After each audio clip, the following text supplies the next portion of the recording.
Queen of Starlight. Cold stone shimmers on a solemn grave beneath the speckled starlight massing. Blooms of amethyst in silence wave, lamenting not the seasons passing. Elinir, the scourge of darkness, laid to rest atop the cliffs of sorrow, first to watch the morning light cascade across the ocean of tomorrow. Elinir, for jewels of heaven named, on eastern shores interred, the weeping star whose odyssey of woe would tame the jealous night while all lay sleeping. Fair as she was wise, an era spanned the reign of Elinir, exalted queen of Dorvindwath, unshadowed land wherein the wiles of evil halted. Valleys coveted the sun and moon, as crystal flowing rivers glimmered. Dorvindwath would shine as bright as noon beneath the night's enchanted shimmer. True serenity defined her reign, and humble folk for nothing wanted. Happiness prevailed in her domain, and all were free to dream undaunted. At her side the noble Nimruin, whose name is Pallid Flame, a gracious king who answered only to his queen, their love impassioned as tenacious.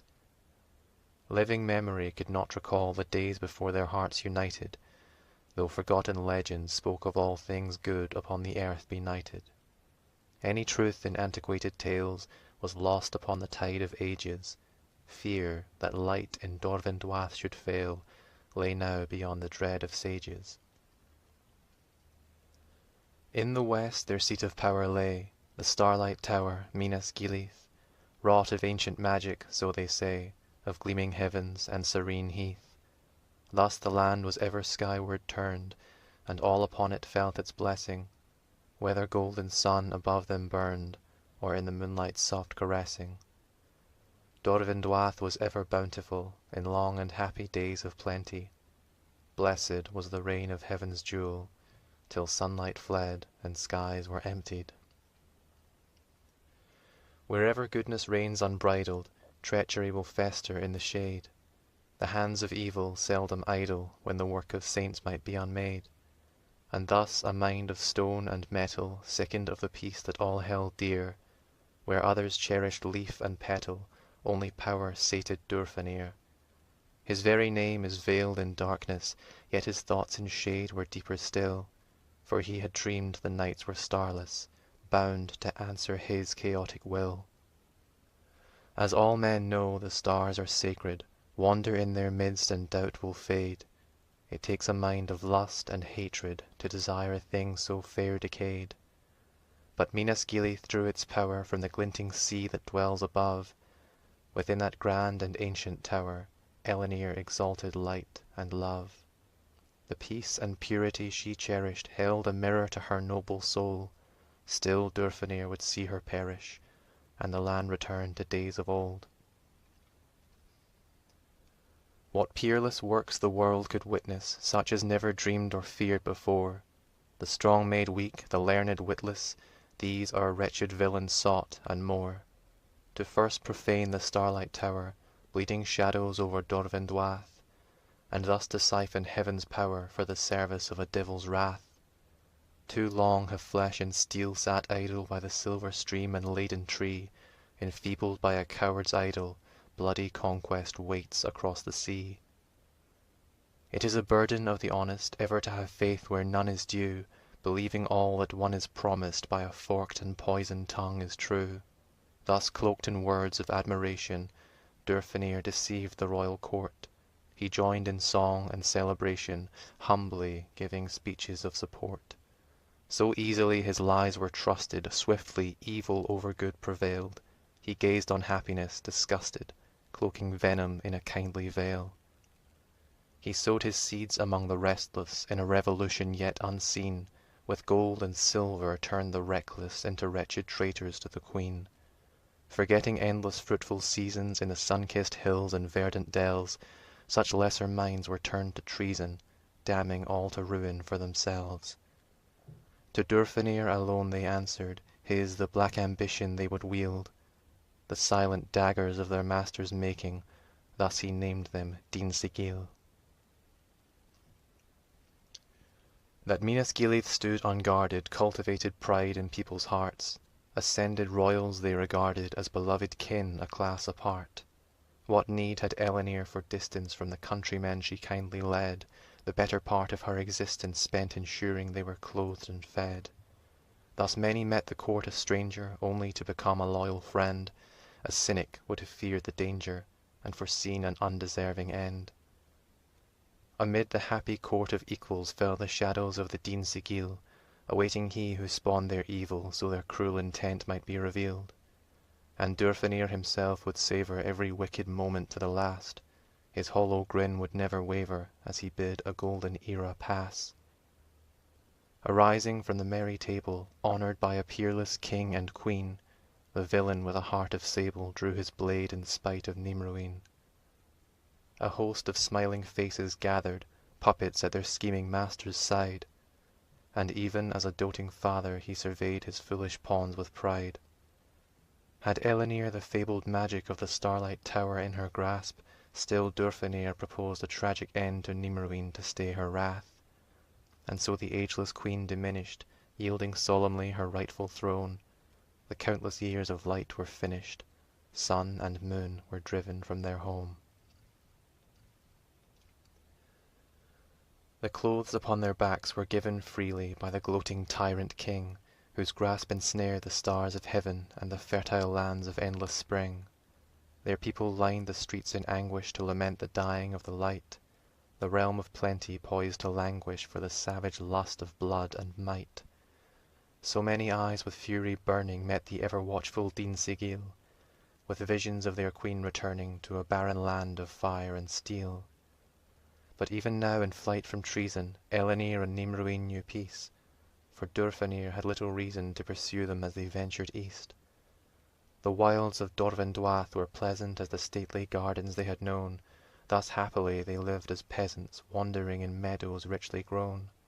Undaunted by a strained emotion, in a land where stars shine bright as day, they met at last the distant ocean, and they felt content to fade away. The light of stars above them kindled, offered hope in endless peaceful days, but now the vault of heaven dwindled nightly in celestial malaise. The waning daylight hours were chilling, soon the green abundant lands would die. At once they knew the heedless villain sought to drain the magic of the sky. In time the sun itself was banished, bound in chains the people toiled in gloom. Divine, eternal stars had vanished, blackness smothered out the yearning moon. The darkness offered no horizon, neither dawn nor dusk in Dorvenduath, the only distant light arising from a ghastly flame of devilcraft. Despair was blossoming in royal hearts to see their sanctuary profaned, and greater still their grief for loyal hands conscripted for a tyrant's gain. If only anguish now awaited, all the more would courage echo clear. By fortune wrought or spirit fated, darkness would succumb to Elinir. The magic of the tower lingered, vestiges obeyed her strength of will. With all her might she sought to hinder Durfnir's intent to rob and kill. Thus perched upon the cliffs of sorrow, eastern precipice of Dorvenduath, she bid the ailing sky to borrow what remained of her enlightened path. The distant ocean bore a glimmer, burgeoning into a golden flame, and soon the inland waters shimmered, as if nature's seat had been reclaimed. But Nimroween beheld a creeping shadow in the eyes of Elinir, a darkness for the moment sleeping, dreaming of an end as yet unclear. The cloudless sky of her creation held aloft an otherworldly sun, sublime as heaven's own elation when the whims of malice are undone, a day imbued with wholesome pleasure, steeped in memory of goodness past, when life was rich with love and leisure, joyous visions fated not to last. The dusk beset her realm of splendor as a tidal wave of lightless gloom, a masterpiece of hues surrendered to the endless hunger of the tomb. Enfeebled by her own volition as the shadows crept into her eyes, engaged in battles of attrition, she began to wither and to die. As Nimroween looked on despairing in the darkest days of Dorvenduath, his life and soul before him wearing set his grieving heart aflame with wrath.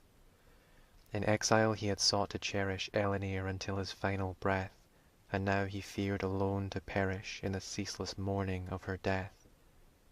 But Elinir had not surrendered all her glory to a fruitless end. She had in mind a plot to render justice for the blood her foe would spend. Diminishing and still contented in the hope of future days foreseen, she gave her subjects now tormented freedom in the grace of Nimroween. Awoken by a rosy morning, blooming far beyond the blushing sea, a mirror to the water's warning glinted in the eyes of Nimroween. For Elinir had not been idle as her ailing stars endured the night. The tyrant's potency yet bridled, with a heavy heart she deigned to fight. And thus with heaven's light she fashioned hilt and blade resplendent as the moon, the ghostly traitor-hound, an ashen sword of vengeance, known as Gurgafrún. Beholding such a bane of malice, crafted as it was in dire need, the former king absolved the callous tyrant of his narcissistic deeds. He wanted not for strength or courage, though he shunned the way of blade and spear. His faith proclaimed the stars would nourish even one so cruel as Durfnir. A fleeting pacifistic vision of a bloodless dawn that none should fear, but little use was indecision while the shadows conquered Elinir. The blade of silver's ghostly gleaming burst into a chilling flame of wrath, a crimson sky of sunlight beaming, silent fell the winds of Dorvendwath. The touch of destiny awakened righteous fury bound in Gurgafrún. Now Elinir must be forsaken for the light of sun and star and moon. As Nimroween embraced his lover, neither spoke a word nor deigned to cry. From this fair realm into another, soulmates never truly say goodbye. He set his sights upon the sickened realm of brooding darkness in the west, a land of song with silence stricken, malice looming where the shadows rest. The yielding orchards seemed to waken as the king of Starlight passed them by, a final flush of beauty taken by a wholesome thing condemned to die. Majestic streams that used to glimmer in the gentle sun's triumphant rise now trickled aimlessly and dimmer, weary from the sting of watchful eyes. A chill amid the sunlight creeping, shadows looming though the skies were clear, the verdant hues of nature seeping heralded the spies of Durfnir. Emerging dark and fierce as ravens, deathly grim as vultures on the wing, flown eastward from their gloomy haven, hunters menaced the crusading king. With icy eyes intent on malice, brandishing their blades of blackened steel, the tyrant, brooding in his palace, made assassins of the Dinsigale. They numbered 5, and all directions fell within the lashing of their knives. Ill-fortuned was their insurrection, honourless the spending of their lives. For Nimroween upheld the gleaming sword of Gurgafrún in silver flame, his regal gaze upon them seeming to inflict the traitors' hearts with shame. As mist upon the moonlight, glancing hazily the endless stream of time, the fallen king's ferocious dancing bore a grace both savage and sublime. His former kinsmen fell, defiling virgin water with disloyal blood. These faceless puppets to their smiling master were as raindrops to the flood. Still Nimroween would mourn their passing, knowing as he did that life is hope, his sadness at their death surpassing Durfnir's ambition-blinded scope. Their bodies in the soft earth sleeping, where a mighty river once had flowed, the sullied king of Starlight weeping ventured on his dark and lonesome road. A veil of malice ever deepened, skies were slowly fading into gloom. Reluctantly, a sickly seeping dreg of light escaped the shrouded moon. But even now the looming peril drove a weary pilgrim from the road. Thus shambling wearily and feral, Nimroween beheld the night's abode. A forest in the midst of open country, sanctuary from watchful eyes, to while the restless hours hoping that a haggard sun may yet arise. The shade of countless trees fell heavy in the sullen glade where vengeance slept, a peaceful darkness holding steady as the centuries around them crept. Perhaps the sleeping stars had woken and the hands of evil shook with fear, or else a fiery dawn had broken not the faintest whisper echoed here. But still a promise resonated, purity both sorrowful and fair, as if the woods forever waited for a spirit to ignite the air. Arising in a womb of tangled shadows, rested and bereft of sight, it seemed an omen of the strangled world awaiting at the end of light. But Gurgafrún was forged to banish darkness greater still than ancient gloom. At once the veil of blindness vanished as a flaming sword of silver bloomed, emerging in the twilight hours to a sun that faded as it rose, and bitter chill in summer showers haunting as the presence of a ghost. The solemn road ahead unfurling whispered songs of home to Nimruin, fragmented, fleeting glimpses whirling of the paradise this once had been. An Eden rich in fruit and flower, all things good and wholesome blossomed here, now waning in its final hours to a silent realm of doubt and fear. Where fields of colour stood proclaiming, featureless and lonely was the path, it seemed that death itself was reigning in the very heart of Dorvenduath. The desecrated Starlight Tower dimly shimmered in the dying light, now burgeoning with nature's power as it ushered in an age of night. What time or hope remained would dwindle till the fires of heaven scorched the land. Before that lustful flame was kindled, traitor's blood would sully royal hands.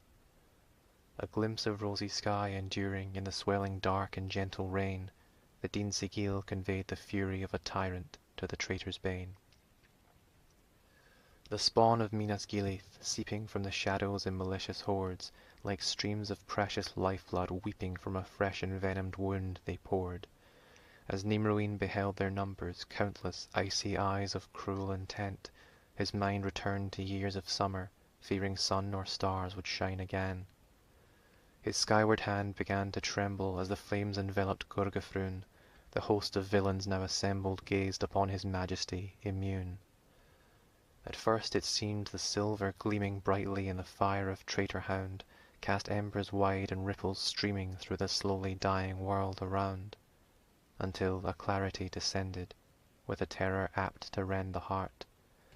The battle for the sun had ended, and the heavens would be torn apart. If Gurgafrún was shining brightly, it was only for the utter dark, the rosy sky that glimmered lightly, now a bleak abyss without a spark. The bitter gnawing of the shower ceased to chill the bones of Nimruin. The grim usurper in his tower never more would fear the exiled queen. These lands had yet to feel a blizzard's sting in glistening stream or verdant field, nor answered to a would-be wizard seeking more than all the earth can yield. The rains became a wintry torrent, swirling snows assailed the true king's eyes, and all at once came the abhorrent sufferance of Elenir's demise. The queen had yielded all defiance, fighting on until her starlight ceased, beyond the reach of spells and science, bravely fallen in the lonesome east. A veil of darkness skyward soaring sealed the heaven's eyes from Dorvenduath. The sea fell silent as in mourning, in its own unspoken epitaph. The noble queen had died with honour, hope forever burning in her breast. With dreaded night at last upon her, all would be decided in the west. As Nimruin endured the lashing fury of the frenzied wind and snow, he felt the bitter knowledge gnashing at his heart. The world around him slowed. The shade of Minas Gilith looming like a talon of the underworld, a vicious cry of anguish booming as the king's abyssal wrath unfurled. He roared until his lungs were tired, madness dancing in his weeping eyes. He seemed a wraith immersed in fire. Seared with endless pain, he did not die. The Dyn Sigil looked on and cowered, all their number overcome by fear, now bearing witness to the power of the heart he swore to Elenir. The truly honourless retreated, those who stayed renounced their wicked ends, and knelt upon the snow defeated, dreading to incur his ire again. As Nimruin surveyed the yielding soldiers of the enemy afraid, he still believed that nature's healing hand would guide them on to better days. In turn they pledged their blackened daggers to the service of the former king, who bid them only bladeless stagger home to beg forgiveness of their kin. The tainted weapons of the tyrant cast as leaden weights upon the ground, now all that called to mind the silent daggers languished in a sorry mound. There came a momentary flashing of the flame-enchanted Gurgafrun, and all at once they fell to ashes, bright and tranquil as the harvest moon. But still the scheming villain waited in the tower of the stars profaned, afraid that Nimroween was fated to the accolade of traitor's bane. The very pinnacle ascending to the summit of the sacred spire, now Durfenir would face his ending, or in bloodshed claim all he desired. The magic he had siphoned coursing wildly through the raging blizzard's sting, he bent his fiendish will to forcing nature's might upon the exiled king. As Nimroween emerged emitting silver flame with every seething breath, the two at last united, pitting king against usurper to the death. A rain of stardust from the rising hands of Durfenir and he was gone, a shadow in the dark disguising, moonlight fading in the brighter dawn. A low and cowardly perversion of the power Minas Gilith held, and still it seemed a mere diversion in the trickster's arsenal of spells. But Gurgafrun glowed hot with yearning on the brink of justice and revenge, for Nimroween was now determined to award his foe a fitting end. He lashed in beastly strokes of violence, hurling flame and steel to either side, and somewhere, sheltering in silence, Durfenir was losing ground to hide. Ferocious tongues of moonlight burning smote the swirling snow amid the air, the traitor hound and hunter blurring in balletic fury fierce and fair. The jaws of the inferno closing inch by inch upon his fearful hide, the conjurer at last had chosen to renounce his shadow veil and fight. A blinding flash of heaven's power shook the dormant skies of Dorvenduath, colliding with the ancient tower in a peerless fit of nature's wrath. The whirling slashes of the gleaming blade abruptly stuttered to a halt, and silver flames in darkness teeming all at once surrendered their assault. A symphony of thunder echoed, waves of lightning broke on Gurgafrun. Its power woke the fields and meadows, but the stricken king looked on immune. A maddened smile at once enraptured Durfenir's assured, defiant face. The gleaming moonlight blade had captured bolts that ought to lay a god to waste. His arrogance foretold his ruin, grappling with a might he scarce had known, entrusting Nimroween's undoing to a force of nature once his own. A final fit of desperation drew an act of cunning to the fore. Illusions all and fabrication, shadows scuttled wide across the floor.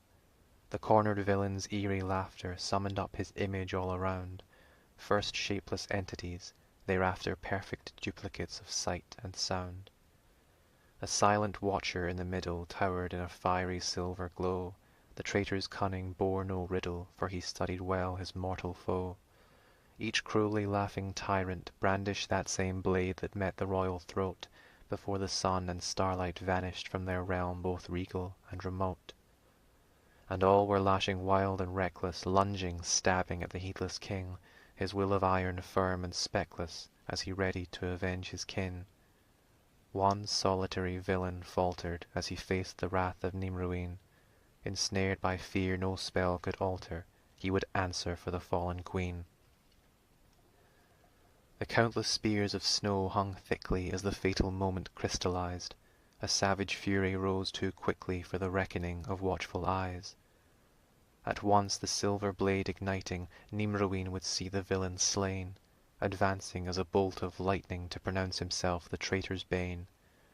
The scheming Durfenir's disloyal heart engulfed in flames of Gurgafrun, unmade was he who marred the royal providence of sun and stars and moon. The fire smote his bones to ashes, lost amid the whirling shards of snow, defeated as a wave that crashes hard upon the cliffs to fall below. As Nimroween reviewed his labour in the lightless days of Dorvenduath, a bolt of sorrow struck the Saviour, left alone to walk his destined path. And what of Elenir, the saintly queen who passed from living into lore, her name to glimmer on but faintly when the rule of nature was restored? The hero's oath to vengeance finished, and the fullness of his loss revealed, the flames of Gurgafrun diminished, disenchanting ordinary steel. The passion of the king would follow, stripped of love and battles left to fight, when all that waits ahead is hollow, sunny day may just as well be night. Thus not by pain but sadness blighted, falling to his knees in laboured breath, at last was Nimroween united with the Queen of Starlight now in death. His subjects weeping for their sire bore his body through the falling snow, from pinnacle of gleaming spire to the tomb of ancients far below. And though their weary limbs were aching in the dreary labour of their quest, with every heart among them breaking they conveyed him to his final rest. None cried for Durfnir's disloyal carcass in the cleansing moonlight burned, but Dorvindwath would mourn their royal father in the dusk of no return. So too was Elenir delivered by the people to her final rest, a solemn journey crossing river, field and forest from the distant west. But death would not conclude her story, she who scorched the skies with blazing day. The sun still answered to her glory, thus the earth embraced her where she lay. The sorry stars and moonbeams shining as they offered up their bonds of grief, the mourners ventured homeward pining from the cliffs of sorrow, Nergonif. A year of sadness followed treason, spirits lowly in the aftermath, enduring each chaotic season of a newly changing Dorvindwath. A whispered rumour told of stirrings in the hallowed crypt of royalty, of phantoms in the darkness blurring truth and myth in deathless loyalty. And ever after it was spoken that if fearful days of pain were seen, the wrath of moonlight would be woken in the risen ghost of Nimroween. But as the final hours of winter petered out in beautiful despair, the earth and heaven seemed to splinter, some subversive magic filled the air. The morning came without a burning sun to signify the breaking dawn, nor stars or moon, but barren yearning for a light when all above had gone. If any prophet thought it dire to bear witness to a blackened sea, such morbid tales would soon expire as the shadowed land was poised to see.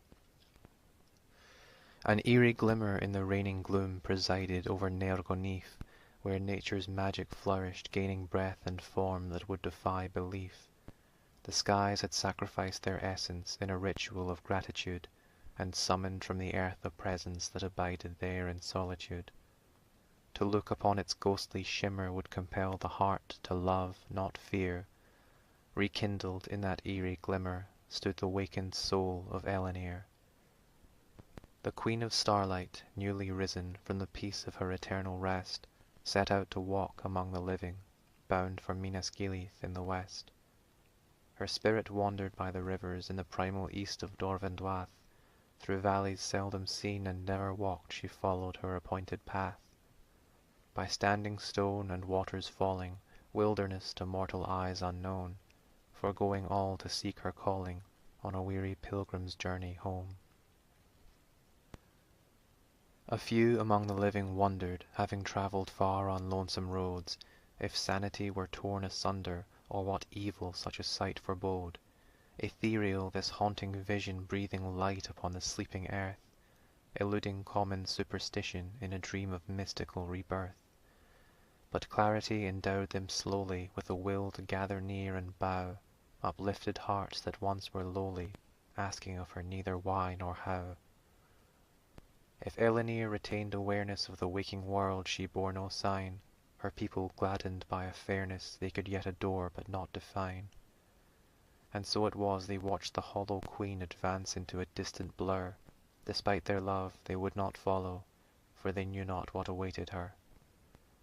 The secret of her destination would elude the minds of mortal men, who faltered in their contemplation of the fallen queen who rose again. Before her lay the fields of plenty, where the sun enriched the earth beneath, but now the skies were black and empty, from the western spire to Nergonif. It seemed the animals would slumber while the fountainhead of light was bare, for not a beast of pasture lumbered, nor did merry birdsong fill the air. Perhaps she moved in lustrous colour, who can tell what waking spirits see? Her spectral eyes surveyed a duller world and fixed upon the distant trees. This forest once, in bleakest hours, held the King of Starlight as he slept. impenetrable shade its power, secrets in the well of darkness kept. As Elinir approached the giant womb of shadows sprung from lightless ground, the blackness bowed to her, compliant, yielding life and colour all around. The flowers of the forest clearing lifted up their heads and beamed with joy, and spectral lights enkindled, searing brightest stars from common earth deployed. The sky above her gleamed with jewels, shimmering in strange, unearthly hues. The ancient glistened with renewal, by her long-awaited touch infused. And drawn to her amid the splendour such as mortal eyes have never seen, a soul eternally surrendered to her love, the ghost of Nimruin. The glade of spirits ever after, when the spring defied the winter air, would echo with their song and laughter. Happy were the whispers of Parth fair. From Minas Gileth's gleaming spire to the wailing sea at Nergonith, the plight of Dorvendwath was dire, all but insurmountable their grief. The Dinsigil in silence woken answered to the wiles of Durfenir, by Gurgafrun's enchantment broken, Nimruin avenging Elinir. In time the tales of darkness dwindled, now that light and birdsong filled the air, and when their kindred spirits kindled, happy were the whispers of Parth fair.